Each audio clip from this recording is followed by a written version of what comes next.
Namaste, I'm Dr. Saurabh Chopra. We recently celebrated the World Heart Day on 29th of September. So now I would like to discuss a very common condition known as aortic stenosis. Aortic stenosis हमारे heart में 4 valves हैं, तो जो heart के pump को aorta से जोड़ता है, आउटलेट वॉल्व, उसको एओर्टिक वाल्व बोलते हैं। नॉर्मली इसमें 3 कस्प रहते हैं और 3 में से अगर ये कस्प सिकुड़ जाए उस कंडीशन को बोलते हैं एओर्टिक स्टेनोसिस। ये ज्यादातर बड़े लोगों की उम्र में मिलता है, आफ्टर 60s, आफ्टर 70s। ये डिजेनरेटिव एओर्टिक स्टेनोसिस सबसे कॉमन कंडीशन है। कभी कभार बच्चों में भी ये मिल सकता है अगर बनावट में ही दिक्कत हो, लाइक यूनिकस्पिड या बाइकस्पिड एओर्टिक वाल्व हो या फिर क्वाड्रिकस्पिड एओर्टिक वाल्व हो, तो ये जल्दी प्रेजेंट होता है। बाइकस्पिड एओर्टिक वाल्व में 50s या 40s में भी कभी कभार इसके रिलेटेड सिम्टम्स आ सकते हैं। और सबसे कॉमन लेकिन होता है elderly age group, 60s 70s में थोड़ा दूर चलने पे चेस्ट पेन होना, थोड़ा दूर चलने पे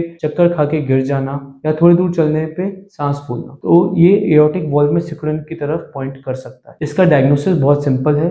बेसिक एग्जामिनेशन में, स्टेथोस्कोप के द्वारा एग्जामिनेशन में डॉक्टर्स को एक फाइंडिंग मिलती है जिससे उनको पता चलता है कि एओर्टिक वाल्व में नैरोइंग है। इसको हम ईसीजी, इको, सीटी द्वारा कंफर्म करते हैं और डिसाइड करते हैं कि इसको कैसे ट्रीट किया जाए। पहले इसका सबसे कॉमन ट्रीटमेंट था वाल्व सर्जरी, और with latest advancements now TAVI is a very reasonable option. TAVI क्या है? TAVI is transcatheter aortic valve implantation, percutaneous या एक छोटे छेद के द्वारा जो ग्रोइन में लगाया जाता है, वहां पे सुन करने के इंजेक्शन के द्वारा पेशेंट को सिर्फ नींद में रखते हुए, कॉन्शियस सेडेशन कहते हैं, उसके द्वारा एक पाइप लेके जाते हैं जो हार्ट के वाल्व के पास जाता है और वाल्व के थ्रू एक वायर डालते हैं जो जिसके ऊपर एक बैलूनिंग करके एक माउंटेड वाल्व को वहां पे इम्प्लांट करके डिजीज्ड वाल्व को रिप्लेस कर देता है। इससे ये प्रॉब्लम खत्म हो जाती है। इसके फायदा ये है कि ये एक मिनिमल इन्वेजिव प्रोसीजर है। पेशेंट को हम अगले दिन ही मोबिलाइज कर पाते हैं, कोई चीरा नहीं लगता और लॉन्ग टर्म रिजल्ट्स भी